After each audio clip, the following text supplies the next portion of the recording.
دا جنۍ ولګېده او د خپل عاشق دپاره د خپل کور 15 کسان ختم کړل، خو عاشق ورسره داسې کار وکړو چې ستاسو ذهن به مکمل طور باندې وخوځېږي. په دې ویډیو کې موږ له هم عبرت دی، لږ راسره وګورئ. د سټ چې تاسو ته جنۍ ښکاري که نه، د یو هلک سره مینه محبت و، هغه هلک ورسره هم مینه محبت و. خو دې جنۍ ویل چې تاسو ما دغه هلک له ورکوئ او دغه هلک زما خوښ دی او زه د بل چا سره بلکل واده نه کوم. د کور کم خلک چې وو، نو هغه مکمل طور باندې انکار وکړو چې موږ دغه هلک له تا نه ورکوو او دغه هلک زموږ مکمل طور باندې نه خوښېږي. خو هغه هلک پسې رشته هم راولېږله، خو د کور د خلکو ورته مکمل طور باندې انکار وکړو چې زموږ دغه هلک نه دی خوښ، موږ دغه هلک له تا نه ورکوو.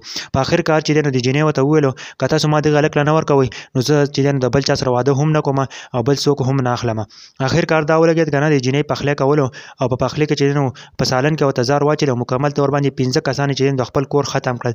د هغه نه پس چې دی نو د خپل عاشق سره وتښتېده، چې خپل د عاشق سره لاړه. نو 2 کاله په پاکستان کې وو، نو دوی بیا یورپ ته لاړل. چې یورپ ته لاړل که نه، دی چې د کوم هلک سره د کوم عاشق سره واده کړی و که نه، هغه عاشق ولګېد که نه، او دی سوچ یې وکړو که نه چې دی خپل مور و پلار وژلي او کېدای شي چې دا ما هم ووژي.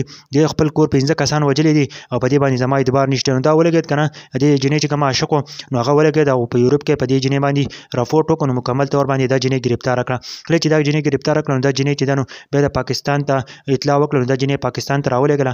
دا جنۍ اوس د پاکستان په جیل کې ده او مکمل طور باندې ګرفتاره ده. د خپل عاشق دپاره 15 کسان د خپل کورمې ختم کړل، خو بیا چې دی نو هغه عاشق هم د دې نه شو، هغه عاشق د دې جنۍ سره هم دوکه وکړه. په دې ویډیو کې موږ له هم عبرت دی چې د خپل کور چې دی نو خلک چېرته هم داسې مه کوئ که نه، د بل انسان باندې چېرته هم داسې په پټو سترګو باندې اعتبار مه کوئ. د دې جنۍ چې ده نو زندګي مکمل طور باندې خرابه شوه. دا جنۍ چې ده نو اوس په جیل کې د ملګرو، نو دې د خپل کور 15 کسان ووژل، ختم یې کړل. او هغوی دا اطلاع ورته وکړه هغه هلک چې دی چې دی نو خپل کور 15 کسان وژلي دي او دا دې ګرفتاره شي. او هغه عاشق ورسره داسې دوکه وکړه. نو چېرته هم په چا باندې اعتبار مه کوئ، په زندګۍ به مکمل طور باندې تباه شي.